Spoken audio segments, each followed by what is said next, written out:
Bonjour à toutes et à tous et bienvenue dans cette nouvelle vidéo. Aujourd'hui on va s'intéresser au cloud gaming et à la fin des PC gamers comme on les connaît. Si ces notions ne vous disent rien, ne vous inquiétez pas, on va voir tout cela dans quelques instants. D'ailleurs je vais vous faire gagner une clé Windows 10 Pro OEM, donc pour participer je vous mets toutes les conditions en description. Donc la vidéo se découpera en 3 parties, je vous mettrai d'ailleurs les timecodes dans la description. Donc en première partie je vais vous introduire au cloud gaming, vous expliquer ce que c'est etc. Ensuite on verra les différentes offres disponibles sur le marché à l'heure actuelle, puis on finira avec une troisième partie avec le test du service gratuit de Nvidia et par une conclusion. Juste avant de commencer la vidéo, je voulais vous présenter le site CDK Offer qui sponsorise cette vidéo. Il s'agit d'un site qui permet d'acheter des clés dématérialisées de jeux ou de logiciels professionnels à des prix très intéressants. Le site a pas mal de catégories, vous pouvez par exemple regarder les jeux Steam, les jeux qui sont disponibles sur Origin, les jeux d'Xbox, les jeux sur la plateforme Uplay, ensuite il y a les jeux dispo sur PlayStation et pour finir tous les jeux dispo sur PC.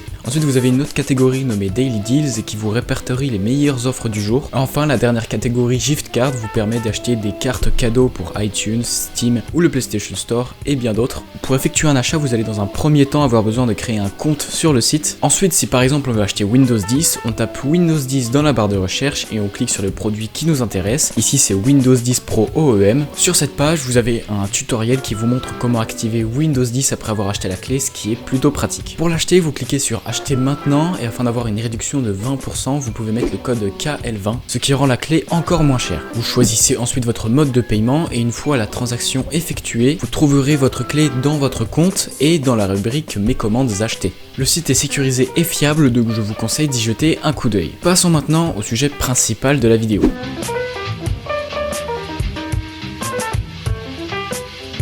Dis-moi Jamy, qu'est-ce que le cloud computing? Pour faire simple, il s'agit d'un service vous permettant d'avoir accès à un ordinateur très puissant depuis chez vous. Et comment ça marche? Eh bien les entreprises de cloud computing possèdent des data centers. Il s'agit de grosses machines pouvant transmettre des données ou accueillir des serveurs par exemple. Eh bien avec vos appareils, c'est-à-dire votre ordinateur, votre tablette, votre téléphone, vous allez vous connecter à un serveur qui va vous transmettre le son et l'image. Votre PC va quant à lui transmettre les mouvements que vous allez faire, comme par exemple les mouvements de souris ou les touches sur lesquelles vous appuyez. Ces données vont être transmises au data center et ainsi de suite. Et toutes ces actions vont s'effectuer en quelques millisecondes. Afin d'avoir un rendu vidéo de très bonne qualité et une latence minimale, il faut avoir une connexion internet suffisamment puissante. Il est recommandé d'avoir un débit internet descendant supérieur à 15 mégabits par seconde et d'un temps de réponse inférieur à 40 millisecondes pour profiter d'une bonne expérience de jeu. Je vous mets un lien en description afin que vous puissiez estimer la puissance de votre connexion internet.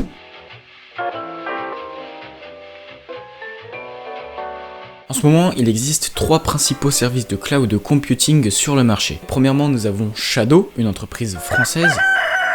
Ensuite, il y a GeForce Now qui est un service très récent. Et pour finir, il y a Google Stadia. Mais au vu du flop commercial de ce dernier service, nous allons principalement nous intéresser aux 2 premiers. Shadow nous propose un ordinateur complet sous Windows 10, accessible depuis notre ordinateur portable, notre téléphone, notre tablette, via une application. L'entreprise nous met à disposition 3 tarifs. Le premier, pour 15 € par mois, vous allez avoir accès à une carte graphique équivalente à une GTX 1080, à un processeur avec 4 cœurs, avec 12 Go de mémoire vive ainsi que 256 Go de stockage. Le deuxième à 30 € par mois vous donne accès à une RTX 2080, à un processeur avec 4 cœurs, avec 16 Go de mémoire vive et 512 Go de stockage. L'ultime offre à 50 € par mois vous donne accès à une Titan RTX, un processeur avec 6 cœurs, avec 32 Go de mémoire vive et pour finir 1 Teraoctet de stockage. Je n'ai pas détaillé les offres à fond car c'est pas très intéressant à l'oral, donc si vous voulez en savoir plus, je vous mets le site officiel de Shadow en description. Le point fort de Shadow est que vous avez accès à votre session sur tous vos écrans. De plus, vous n'avez pas à vous soucier des problèmes techniques qu'il peut y avoir ou de l'obsolescence de vos composants vu que tout est pris en charge par l'entreprise. Passons maintenant à GeForce Now, le service de Nvidia. Contrairement à Shadow, GeForce Now ne vous permettra que de jouer à des jeux. Vous n'aurez donc pas accès à vos logiciels de travail avec ce service. De plus, GeForce Now n'est, à l'heure où je vous parle, uniquement disponible sur PC. Pause. Petite erreur de ma part, GeForce Now est en réalité disponible sur PC Windows, sur Mac OS, sur Nvidia Shield et sur Android. Je vous laisse avec la suite de la vidéo. Ce qui attire l'attention sur Nvidia est qu'il propose une offre complètement gratuite, qui donne un accès standard et une durée de session maximale d'1 heure. Il propose néanmoins un abonnement payant à 5,49 € par mois, donc cette offre vous donne accès à un accès prioritaire, une durée de session étendue et pour finir l'accès au ray tracing. Il s'agit d'une technologie vous permettant d'avoir de meilleurs rendus en jeu. Après avoir fait la présentation des différents services disponibles sur le marché, nous allons à présent tester le service gratuit de Nvidia et nous finirons par une petite conclusion.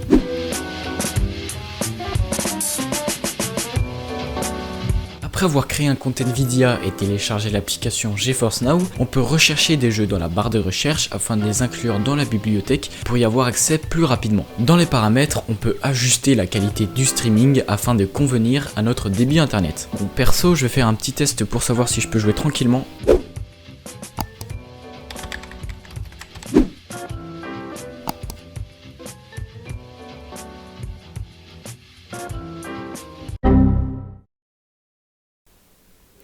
Bon, ça devrait passer.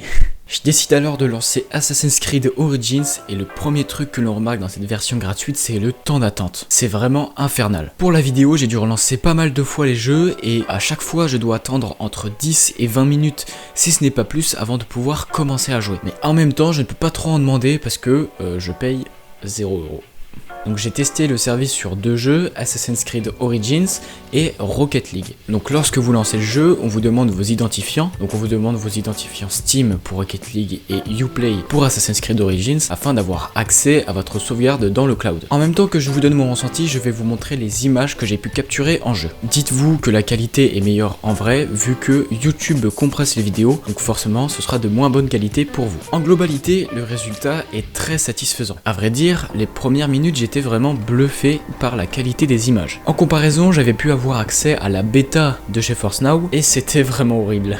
Le son était en décalé, l'image n'était pas propre, enfin ce n'était pas jouable. Contrairement à aujourd'hui. Au niveau de la réactivité, c'est vraiment parfait. Pour ma part, je n'ai ressenti aucune latence. On est bridé à un taux de rafraîchissement de 60 Hz. Moi qui avais l'habitude de jouer en 144 Hz, j'étais un peu déçu, mais au final, on s'y fait assez vite. À part quelques ralentissements très rares en jeu, je n'ai vraiment rien à signaler. À un moment, je me suis même surpris en étant en train de jouer à Rocket League et en me demandant si ce n'était pas mon PC qui faisait tourner le jeu. Mais non. Et c'est pile dans ces moments-là qu'on se rend compte que la technologie avance très rapidement. Il ne faut pas oublier que je suis dans une configuration parfaite pour profiter de ce service, mais qu'en est-il de l'expérience utilisateur pour ceux qui ont un débit bien plus faible que moi? C'est une question à laquelle je ne peux actuellement pas répondre. Le cloud gaming peut-il détrôner le gaming sur PC comme on le connaît aujourd'hui? Je pense que oui, mais pas aujourd'hui. Pour conclure, je pense que le cloud computing est encore trop jeune pour atteindre le succès, car je pense que trop peu de personnes sont dans de bonnes conditions pour en profiter. Je n'ai pu baser mon ressenti que sur une expérience assez courte d'un service gratuit, donc veuillez comprendre la subjectivité de ce dernier. Faites-moi part de vos avis sur le sujet en commentaire, je prendrai le temps de les lire. Sur ce, encore merci à CDK Offer, abonnez-vous et mettez un pouce bleu si la vidéo vous a plu, et moi je vous dis à bientôt pour une prochaine vidéo.